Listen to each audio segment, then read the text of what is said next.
პროტესტი ილიას სახელმწიფო უნივერსიტეტში გრძელდება, სტუდენტები და ლექტორები მათთან შეხვედრას ითხოვენ, ვინც უნივერსიტეტის ფაქტობრივად გაუქმების გადაწყვეტილება მიიღო. პროტესტის მონაწილეებისთვის უცნობია იმ პირთა ვინაობა, ვინც რეალურად დგას ილია-უნის წინააღმდეგ დაწყებული პროცესების უკან. თუმცა აცხადებენ, რომ დარტყმა უნივერსიტეტის ავტონომიაზე მიზანმიმართულია. პროტესტი ისმის სოხუმის უნივერსიტეტიდანაც პროგრამებს და შესაბამისად სტუდენტებს დევნილი აკადემიური სივრცეც დაკარგავს.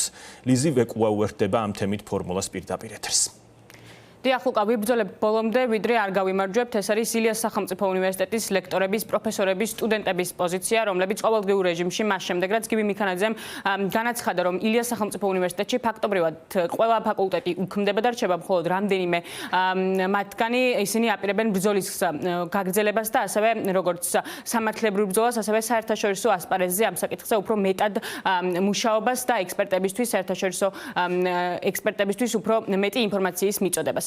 ჩვენ ვსაუბრეთ ილიას სახელმწიფო უნივერსიტეტის ლექტორებს, პროფესორებს, რომლებიც აცხადებენ და მოიაზრებენ თუ რა დგას რეალურად გივი მიქანაძის მიერ გაკეთებული განცხადების უკან და რეალურად რა მიზანი აქვს ქართულ ოცნებას საუნივერსიტეტო სივრცეზე. ისინი თვლიან, რომ ქართული ოცნება მას შემდეგ რაც დაანონსა ეს განათლების რეფორმა, მას შემდეგ რაც ირაკლი კობახიძემ პირველი განცხადება გააკეთა, ისინი თვლიდნენ, განათლების ექსპერტები, ლექტორები თვლიდნენ, რომ ამ ყველაფრის უკან რეალურად იდგა პოლიტიკური კონტროლის დამყარების სურვილი მათი მხრიდან საუნივერსიტეტო სივრცეზე, ასევე იმ თავისუფალი აზრის ჩახშობა, რომელიც განსაკუთრებით ისმის ილიას სახელმწიფო უნივერსიტეტიდან, მას შემდეგ რაც იმართება საპროტესტო აქციები, სწორედ საუნივერსიტეტო სივრცეებში, სტუდენტები აქტიურად იყვნენ ჩართული საპროტესტო აქციების მსვლელობების ორგანიზებაში ქართული ოცნების წინააღმდეგ და ამიტომ ამოიღო ბიძინა ივანიშვილმა პირადად ილიას სახელმწიფო უნივერსიტეტი მიზანში იმისათვის, რომ ჩაახშოს ეს თავისუფალი ხმა და ასევე სტუდენტებს აუკრძალოს სწავლის უფლებაც. რაც შეეხება სტუდენტების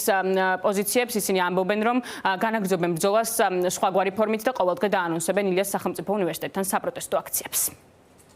ამ გადაწყვეტილების უკან ნამდვილად არ ადგას განათლების ხარისხის გაუმჯობესება, რადგან ხარისხი რო იყოს მთავარი მიზანი, ამ შემთხვევაში ილიას სახელმწიფო უნივერსიტეტი დარჩებოდა როგორც ასეთი და პირიქით სახელმწიფო ხელს შეუწყობდა მის შემდგომ განვითარებას, იმიტომ ყველა რეიტინგით, რა თქმა უნდა, ჩვენი უნივერსიტეტი აღემატება სხვა უნივერსიტეტებს.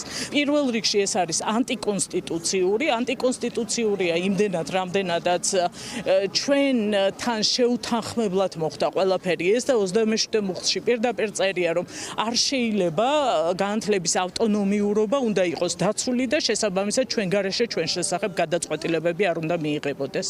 ამის უკან პირდაპირ დგას პოლიტიკური ინტერესი, პოლიტიკური კონტროლის დამყარება მთლიანად საგანმანათლებლო სივრცეზე, თუმცა ეს ერთ-ერთი მიზეზია, მაგრამ არა ერთადერთი. მთავარი მიზანი, მაინც მე ვფიქრობ, რომ არის შენობების ინტერესი.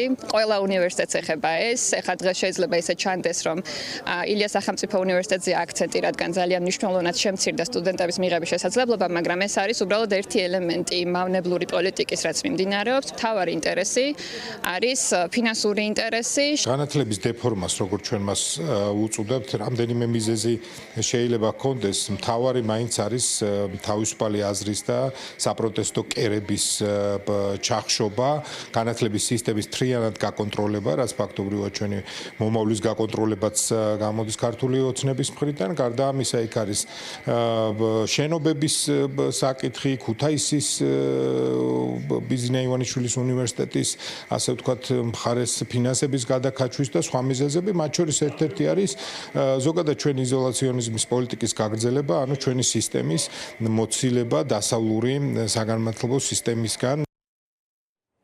ილიას სახელმწიფო უნივერსიტეტი არ იქნება ერთადერთი, რომელსაც განათლების ეგრეთ წოდებული რეფორმის შემდეგ ზიანი მიადგება და ასეთი არის სოხუმის სახელმწიფო უნივერსიტეტი, რომლის ლექტორებსაც ვესაუბრეთ და ისინი ფაქტობრივად ამბობენ, რომ ეს გადაწყვეტილება აუქმებს სოხუმის უნივერსიტეტს მთლიანად და ტოვებს მხოლოდ ისეთ პროგრამებს, რომლებიც მათ საერთოდაც კი არ ჰქონდათ, ასეთი არის მაგალითად აგრარული პროგრამა და ეს ლექტორები ჩვენთან საუბრისას აღნიშნავენ იმასაც, რომ ქართული ოცნების ეს გადაწყვეტილება არის ცხადია პოლიტიკურად მოტივირებული და ასევე ანტისახელმწიფოებრივი, რადგან ეს პირადად ურტყამს აფხაზეთის და სოხუმის საკითხსაც და ისინი ამბობენ, რომ ისინიც აპირებენ ბრძოლის გაგრძელებას, ვიდრე ეს გადაწყვეტილება უკან არ იქნება გაწეული. რთული სიტუაცია, რომელიც ვიტყოდი არ არის სახელმწიფოებრივი. სახელმწიფოებრივი პოზიციიდან არ გამომდინარეობს, რადგან სოხუმის სახელმწიფო უნივერსიტეტს ჩამოერთვა მისი კლასიკური ფაკულტეტები, მისი კლასიკური სპეციალობები.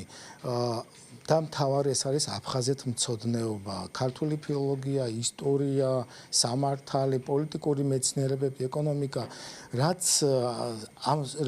წარმოადგენდა თავისთავად სოხუმის სახელმწიფო უნივერსიტეტს და წარმოადგენდა არა აქ კი არ შევიძინეთ ეს სპეციალობები, ჩვენ ეს წამოყვა სოხუმიდან. ფაქტობრივად უნივერსიტეტი გამოიშიგნა და დარჩა რაღაც, მოდი ასე ვთქვათ, ცარიელი შენობა. სოხუმის უნივერსიტეტის გაუქმება არ შეიძლება.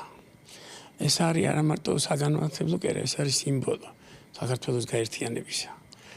სოხუმის უნივერსიტეტის გაუქმებით არის დასაწყისი საქართველოს სახელმწიფოებრიობის გაუქმების. არავითარ შემთხვევაში არ შეიძლება ამის გაკეთება. ძალიან საწყენია, რომ უბედურებაა საწყენი კი არა აფხაზეთის მთავრობა, რომელიც ჩვენი მთავრობაა ეგრეთ წოდებული, არაერთ ხმა არ მოუღია ჯერჯერობით. არ მგონია კიდე რამე ამოიღონ. საბოლოო შედეგი თუ ეს მოხდა, შემდგომ მოყვება, რა თქმა უნდა, რკინიგზის გახსნა, შემდეგ აფხაზეთის აღიარება და ასე შემდეგ.